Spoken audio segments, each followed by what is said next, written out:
Thank you. Thank you, everyone. God, thank you so much for this time just to share the message that you've given me this week. And I just pray that your words, not mine, come out. And even if it has to change the order and the plans, I submit to you in this. And I just thank you for all you're doing in this call and the healing you're bringing through various people and to various people is what I meant. And all these things. We just ask this in your name.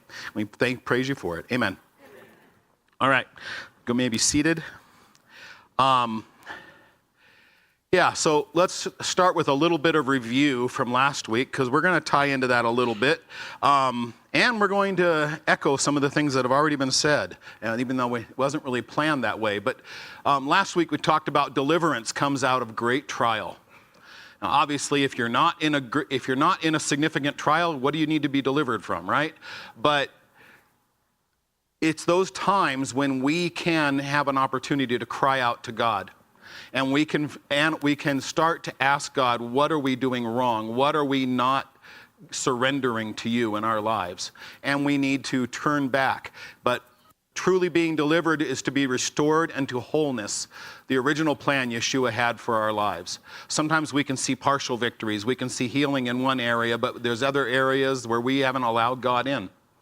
And won't get the full deliverance if we hold those things back. And what do we make provision for in our lives? Like I just said, areas where God is not allowed in. Today, I'm going to talk about being double-minded. And I think this portion, especially the couple of portions that we talk about, the plagues of Egypt and Pharaoh, and the half-Torah was about Israel being double-minded, not sure if they're serving God or serving pagan gods or doing their own thing. And we're going to talk about more of that because that seems to be the thing that God is putting on our hearts, even though we didn't really talk to each other and plan it. And in this morning's prayer session before the service, some of these same things that I wanted to talk about and some of the same things that Pastor Karen brought up in the Half-Torah today were mentioned because not only are they in the Torah portions, the half-Torah and the Torah portion, but these are things that God is bringing out in multiple people's lives to focus on right now.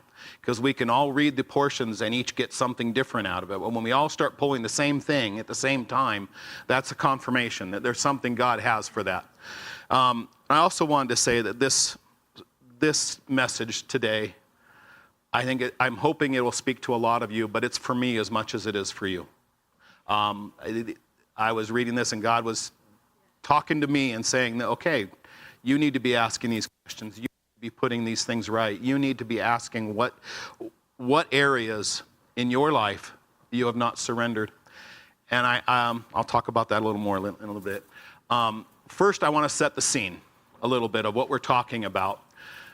Of Israel, they've gone through the plagues of Egypt. We see the final plague where the taking of the firstborn, the angel of death comes over. But Israel, the children of Israel are finally leaving Egypt after all the plagues have destroyed Israel. Destroyed Egypt. I have to say it right. So Egypt is devastated. Crops are gone. Most of their livestock is gone. They've kept them in there. There's been locusts, there's been hail, there's been gnats, there's been frogs, there's been everything, and everything's gone. And even at one point, Pharaoh's magicians who couldn't reproduce the miracles that God was doing, they produced some of the simple ones. I don't know if they were simple exactly. Produced some of the early ones in some way, but then later they said, we can't do this. This is God. We can't, our magic tricks or our pagan gods can't do this. But at one point, they turned to Pharaoh and said, what are you doing? Why are you holding on to this? Egypt's already destroyed. What more do you want? And I talked in our Torah study class this week. I said, I wonder if some of the mixed multitude of people that came out of Egypt with Israel included some of Pharaoh's magicians. Saw the hand of God and acknowledged that authority and turned away from their paganness. But on their way out of Egypt, they take all of Egypt's wealth. The Egyptians just say, take the gold, if you just go, just take it. Take it. Take the earrings, the bracelets, take the necklaces, take it all, just go. and because they were so broken by what God had done. And so as God had told Moses would happen, they plundered Egypt on the way out, and not by force, but Egypt just handed it over to them. But Pharaoh changes his mind and decides to chase after Israel and bring them back. So that's the scene we're talking about. Pharaoh was double-minded throughout the plagues. He would relent. He would say, God, I'm broken. Okay, Moses, I'm done. Take your people and go. And then he'd change his mind and say, no, you can't go. And there are reasons for that, reasons that I see, and you can probably see a lot of your own reasons in this. But he keeps going back and forth. Pharaoh was supposed to be Egypt's god on earth. He was supposed to be all-powerful and wise. He was considered a living god. And in the Egyptian pantheon, he would graduate to being a god among the stars when he died, and the next pharaoh would be the next god on earth, and they had this whole continuum. He was supposed to be a strong leader that other nations respected and feared. It's still this way in the Middle East. They want the strong man. They will put up with so much abuse as long as the other nations are afraid of invading. They want the strong man. And this is what Israel cried out for when they became a nation. They told God, we want the strong man who will go before us in battle and represent us and who the other nations will fear. That is the mindset today. But that was not God's way. God said, I don't want you to have a king. I want you to just live by my laws, and I will keep the enemies out. But Pharaoh wasn't. If Pharaoh wasn't, he could have been overthrown. The people would say, we need a strong man, and they would have overthrown him and replaced him. So ultimately, his unwillingness to yield, the real God, cost him his nation and everything. Cost him his life, cost him everything. Egypt's part could have been a different story. They could have had a story of deliverance if Pharaoh had chosen to lead the people into following God. Instead, this was too costly for him, and it led to his destruction and the nation's destruction. Pharaoh even repented of his actions at one point, we're going to look at that, and then realized he was seen as weak and reverted to his old ways. So we're going to look at that. Pharaoh quickly called for Moses and Aaron. This is after the plague of locusts. I believe that's the 8th plague. I have sinned against Yahweh, your God, and against you. Now forgive my sin only this once, please. So pray to Yahweh, your God, just so he would take this death away from me. So he went out from Pharaoh, and Moses and Aaron went out from Pharaoh and prayed to Yahweh. Then Yahweh turned the wind from the west, very strong, and it carried off the locusts and drove them into the sea of reeds. Not one locust remained in all the territory of Egypt. God brought deliverance, but Yahweh hardened Pharaoh's heart again, and he did not let the children of Israel go. All right, so I didn't put this on a slide, but I wanted to mention that God does bring deliverance to nations who repent. We saw this with the story of Jonah. Jonah was kind of a reluctant prophet. He hated Nineveh. He didn't want Nineveh saved. So we all know the story of Jonah and the whale and everything, but he goes to Nineveh and he preaches the message of repentance, and Nineveh repented. And God spared them. And I just want to point out that could have been Egypt's story. They chose hard-heartedness. Were the children of Israel really any different? We've already talked about how they turned to pagan gods. They've changed their way. They would go through this cycle of being defeated, going into slavery, having other kings, wicked kings, calling out to God, crying for repentance, and God delivering them. And then they go back into a prosperity after God delivers them, and then the cycle starts all over again. They witnessed great miracles, which we have learned in the past weeks. The Hebrew word for miracle is pronounced mo-faith. And I think that's something we need to keep in mind. What do miracles do in our lives? They bring mo-faith. Okay, so mo-faith, but their faith crumbled at the first sign of difficulty. Israel was a forgetful nation. And we're going to talk about some of that. They forgot, even though God did these things and God was present, physically visible with them, they continually forgot. They continually thought God was going to abandon them after doing all these great things. They praised God for deliverance, and we're going to look at that song that they sang. You brought that up, and it was brought up in our prayer meeting this morning. But they praised God for their deliverance and then turned right around and started griping about God not providing. Moses, remember this day, came out of Egypt, out of the house of bondage, for strong hand Yahweh brought you out of this place. Yahweh went before them in a pillar of cloud by day to lead the way, and in a pillar of fire by night to give them light so they could travel both day and night. They could see God in a physical presence right there. The pillar of cloud by day and the pillar of fire by night never departed from the people. God says, I will be with you always, even to the end of the age. We don't always see him. You know, there's that famous poem, story of the footprints in the sand, and, and where sometimes you look back and you see one set of footprints on your journey, when you realize that's when God was carrying you. But he was always there. So, to ask you, what's the difference between Israel and Egypt? Egypt saw great judgment. Israel saw some judgment too in these things, but God said, because of your hard-heartedness, because of your double-mindedness, because of your wicked ways, I'm just going to destroy you. And Israel was forgiven time after time. What makes that difference? Because when the king, and after they depart Egypt and they take all the stuff, and the king of Egypt was told that the people had actually left, I'm not sure about fled is the right word in this translation, but Pharaoh and his servants had a change of heart toward the people. And they said, what is this we have done that we let Israel go from serving us? Pharaoh was obligated to be a strong leader. He was obligated to be the man of, their man of God for their false gods.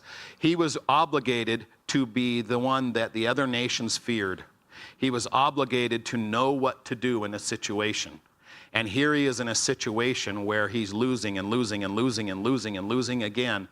And finally, the last thing they had, their last bit of wealth, these slaves to do work for them, have gone.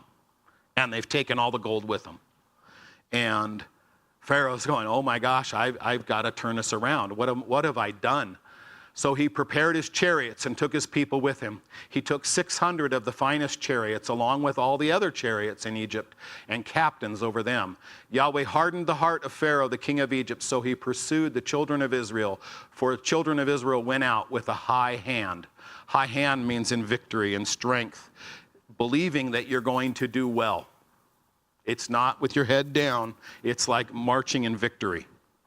But the Egyptians pursued them with all the horses and chariots of Pharaoh, as well as his charioteers and his army, and overtook them as they were encamped by the sea beside Pi-hahiroth, opposite Baal-zephon. These are places named after gods. The god of destruction, Baal-zephon. And they are surrounded, essentially and figuratively speaking, by these places dedicated to these pagan gods of strength. God put them right in the middle of it. So once again, he could show that he will defeat the pagan gods. Pharaoh drew near. The children of Israel lifted up their eyes, and behold, the Egyptians were marching after them, with an exclamation point. So they were terrified after all God had done. After Moses said, do not be afraid. God is going with you, and God will preserve you. And the children of Israel cried out to Yahweh. Now, I want to point out right now that crying out to Yahweh can be a good thing. We are supposed to cry out to Yahweh, but it depends on what we do. It depends on our attitude. It depends on how we come to God.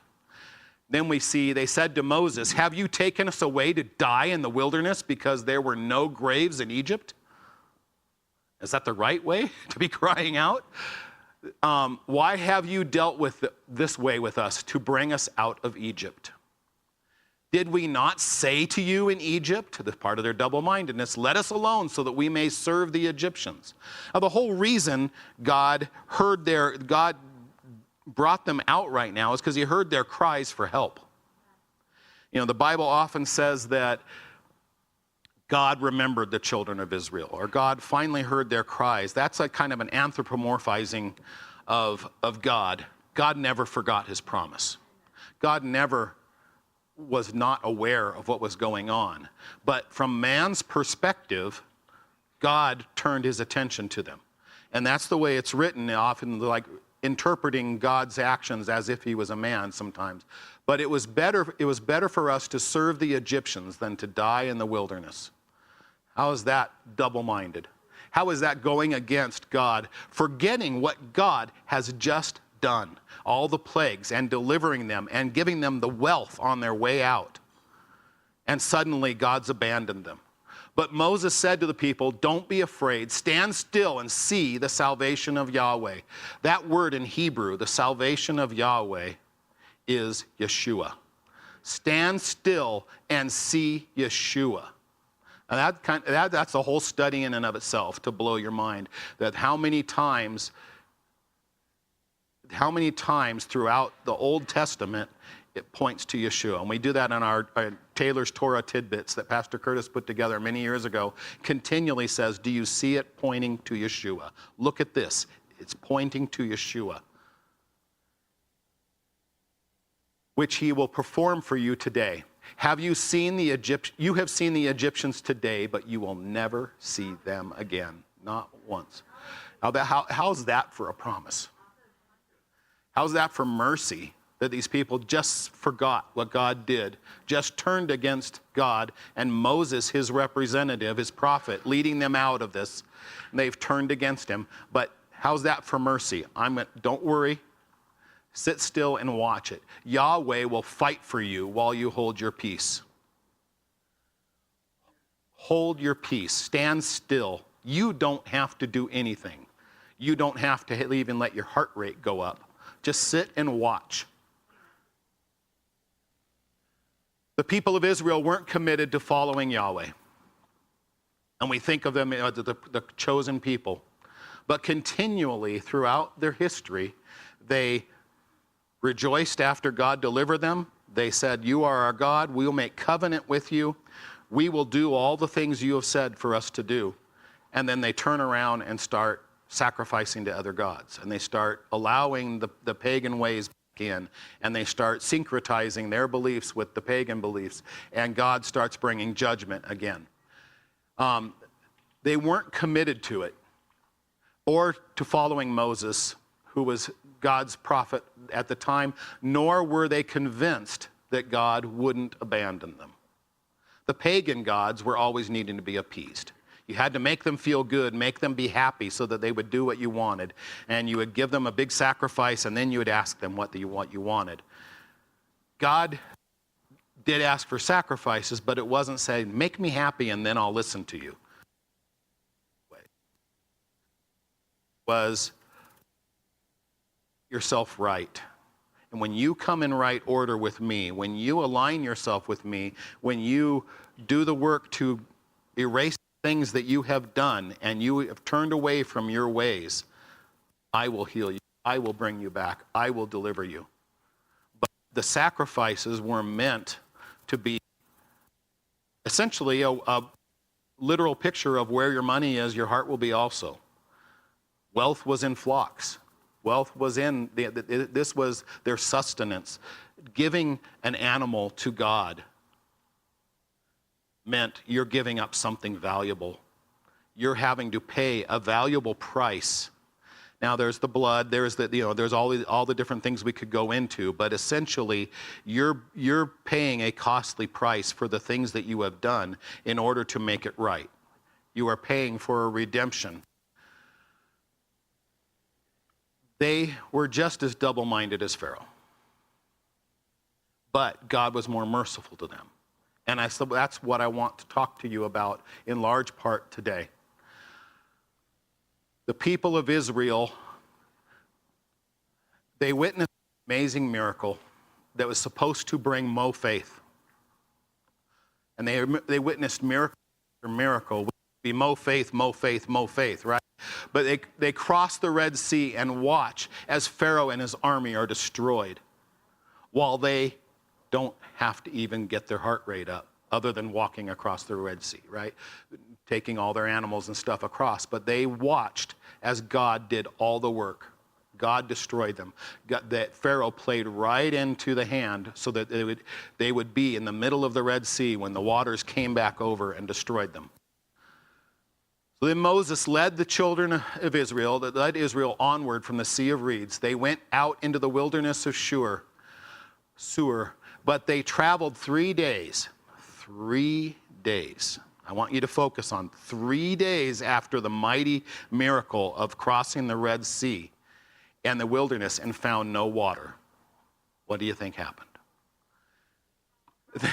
They crumbled. When they came to Marah, they could not drink the waters because they were bitter. We don't know, poisonous, bitter, caustic. I don't know what bitter means exactly, but they were not potable water. But on account of this, it was called Marah. So the people complained to Moses, saying, "What are we going to drink?" Now, it doesn't say, "Did you bring us out here to die?" But they were complaining, not just coming to Moses saying, "We need water. What are we going to do? Can God help us?" They complained. So he cried out to Yahweh, Moses being he, and Yahweh showed him a tree. And when he threw it in a branch, a log, whatever we want to translate that as, he threw that into the water, and the waters were made potable, sweet. Nobody knows what this was. Nobody knows if it just flat out miracle or if there's some chemical change that happened. But there, because of what the log did in the water, but there he made a statute and an ordinance for them, and there he tested them. So 3 days after one of the greatest miracles, they were tested and they fell flat on their face, not in a good way. So he said, if you diligently listen to the voice of Yahweh your God and do what is right in his eyes, pay attention to his commandments, his mitzvah, his good deeds, and keep all his decrees, I will put none of the diseases on you which I have put on the Egyptians, for I am Yahweh who heals you. Why do you think that's right there? That's an interesting passage, and it's a great promise. I will not put any of the diseases on you which I have put on the Egyptians. But right after the crossing of the Red Sea, right after they complain about not having potable water to drink, and he makes the water drinkable, why do you think that passage is right there? It's interesting. It's interesting. I don't have an answer for you offhand, but it's interesting that is stuck right there, reminding them, follow Yahweh, be faithful, do all the things that God has commanded you. You stay true to God, he will stay true to you in these ways, and you will not suffer these things. I think there's a tight link there, but there's probably more to dig in there than I am ready to get into right now. The people of Israel repeat this pattern twice more. They go a few days and they start grumbling and they start rioting, and they turn against Moses and God, only to have God deliver them again. So why is God so patient with them? Why does God say, I'll deliver you, it's okay? And we've talked about this in the past. Well, they're new. They're right out of slavery. They've known the God of Abraham, Isaac, and Jacob is supposed to be their God for generations. They haven't really seen it until now. It was their traditional God until now. So they were coming out of slavery. They need to learn their new identity.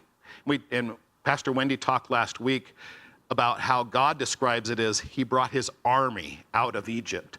Not these ragtag slaves, not these poor, beaten down people. He brought them out as an army. And they came out in rank and file, essentially. They came out in ranks like an army, marching in lines. And that's amazing that happened. But they don't know that identity yet. They don't know that's who they are. They don't know their strength in God, that God is truly going before them and fighting all their battles. And they have to learn this the hard way. But God is far more lenient with them than he was for the Egyptians. The Egyptians had really no repentance. They just wanted to appease the God and go on. But still, there's something different. And we can say, yes, well, they were the chosen people. Well, why were they the chosen people? And why was God, God even threatened at times, look, I can't work with these people anymore. Let's wipe them out and start over. Moses, your kids will be the ones who come out, and all of that, or I'll just raise up these stones, I'll turn them into my people, and we'll go on, and all these things. And why is God lenient in this way? And I want to look at that. But Israel was blessed instead of facing harsh judgments in these early days. And I want to go back to Genesis. Then he, we're talking about Abraham, believed in Yahweh, and it was credited to him as righteousness. Now the word credited is translated different ways. Accredited, counted, accounted to him. There's different ways of translating that word, but God counted it as righteousness because Abraham believed and did. He showed what he believed by action, by doing the things that God said. Abraham had his own problems. Abraham did not always trust God. He tried to, lie that his wife was his sister to try and keep from being killed for her, and all the things. He showed weakness at times.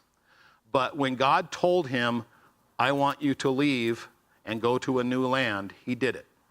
When God told him, I'm going to promise you, I'm promising you all this land, everywhere that you have walked, it will become yours and for your descendants, for generations. He believed it. Every time God gave him instruction, he followed it. I think that has a great deal to do with it. Abraham made a covenant with God. Isaac made a covenant with God. Jacob made covenant with God. Joseph made covenant with God. Moses made covenant with God. Their forefathers walked with God. God says he will be faithful to the 1,000th generation. And I want you to consider that. I want you to think about anyone who's gone before you in your life. It may be parents, it may be grandparents, it may be other people, it may be a close friend, it may be people in this kahal, it may be this kahal itself, this church, but who has gone before you, who has made covenant with God, who can be a covering for your life in these things that have, for your troubles and your trials and tribulations, where you say, God, I am following in the footsteps of people who have made covenant with you. And I call on that covenant. Told in the book of Galatians that if you believe in Christ, if you are a follower of God, you are the seed of Abraham and heir to the promises that he made to Abraham. That covenant extends all the way back, and every covenant in between who was made on the way with Israel, because you are grafted in. The spirit of adoption, even if you weren't born into it, the spirit of adoption makes you just like the ones who were born in to that covenant. And that covenant is something you can fall back on. When you say, God, I need help, and I call on the covenant that you're not going to let me down. You are not going to let me down because you made this promise to our forefathers. In the midst of your own hardships, have you ever considered that your faith and commitment to God are a covering for your generations to come? I talked a few weeks ago, the beginning of January, about, more than a few weeks, I guess, but taking on the priestly role, not thinking of yourself as a follower, that I have to do these things because I'm a follower and I have to follow all the commandments, but stepping in between judgment and another person and saying, I will take the heat, God, I will take that on, and seeking atonement for someone else, because that's what the priest does. The priest steps in the middle and says, put it on me. I will take it because I know you are a forgiving God, and I will put it on the altar, and I'll do this on behalf of someone who can't quite get there right now. And God is merciful, and God heals and cleanses. Not only the person you represent will often cleanse you, because that is such a righteous act to step in and put yourself between harm and redemption for the sake of someone else. Because no greater love has any man than this, than he lays down his life for a friend. That's not just stepping in front of a car, pushing someone out of the way of danger, rescuing them from the train tracks, all the different things. It's not just that, it's on a spiritual level too. Are you willing to put your life on the line for someone else? And that's when you stop just being a follower and say, these are the rules, I have to follow these rules. The rules are still important, but that mindset shifts when you say, I am doing this to save someone else. I will buy and sell on the Sabbath to buy a meal for this person. I will provide for someone because that's the more righteous act. I'm going to step in and put my money on the line to save someone, or my body on the line, whatever it is. That is the more righteous act, and God honors that. There should not be any doubt in your mind that God honors that. That is the model set forth. So when Moses and the children of Israel sang this song to Yahweh, I will sing to Yahweh, for he is highly exalted. The horse is rider, he is thrown into the sea. Yahweh is my strength and my song. He has become my salvation. This is my God, and I will glorify him, my Father's God. Those who went before me, those who were in covenant with him, and I will exalt him. Yahweh is a warrior. Yahweh is his name. Pharaoh's chariots and his army he has hurled into the sea, and his chosen captains have sunk into the sea of reeds. The deep covers them. They sank to the depths like a stone. Your right hand, Yahweh, is glorious in power. Your right hand, Yahweh, dashes the enemy to pieces. I hear some of you saying this with me. Come on and say it. In the greatness of your excellency, you overthrow those who resist you. You send forth your wrath. It consumes them as stubble. With the blast of your nostrils, the waters piled up. The flood stood upright as a heap. The deeps became firm ground in the heart of the sea. The enemy said, I will pursue, I will overtake, I will divide the spoil. My lust shall gorge on them, and I will draw my sword. My hand will destroy them. You blew with your wind, and the sea covered them. They sank like lead in the mighty waters. Who is like you, Yahweh, among the gods? Who is like you, glorious in holiness, awesome in praises, doing wonders? You stretched out your right hand, and the earth swallowed them. You, in your loving kindness, led the people you have redeemed. You guided them in your strength and your holy habitation. When the people hear, they will tremble. Anguish will seize the inhabitants of Philistia. When the chiefs of Edom are terrified, trembling grips Moab's mighty men. All of Canaan's inhabitants will melt away. How's that for prophecy? Terror and dread will fall on them. By the greatness of your arm, they will become still as stone, till your people cross over. Yahweh, till the people whom you purchased crossed over. You will bring them in and plant them in the mountain of your inheritance, the place, Yahweh, that you have made for yourself to dwell, the sanctuary, Yahweh, which your hands have prepared. Yahweh will reign forever and ever. For Pharaoh's horses with his chariots and his horsemen went into the sea, but Yahweh brought the waters of the sea back over them. Yet the children of Israel walked in the midst of the sea on dry ground. Then Miriam, the prophetess, Aaron's sister, took a tambourine in her hand, and all the women went after her with tambourines and with dancing. As Miriam sang to them, sing to Yahweh, for he is highly exalted. The horse and rider he has thrown into the sea. Now that had prophecy in it. That was not just remembering what God has done. It was prophesying what God will do. How many times do you think Israel could have been saved from judgment and destruction if they had remembered this song? If they sang it when they got up in the morning, if they sang it while they were working, leading their flocks, doing whatever they had to do, kneading their bread, anything, if they sang this song while they gathered up manna in the morning, they could have been spared so many things. But they weren't faithful because they didn't remember. And we're commanded over and over in Scripture, remember what God has done. Teach your children when we rise up, when you walk by the way, when you're doing your work, when you're doing all these things, teach your children to remember what I have done. There's a reason I said that, because we tend to be forgetful people. We can go through miraculous situations and 3 days later be crying out, God, where are you? Why have you abandoned me?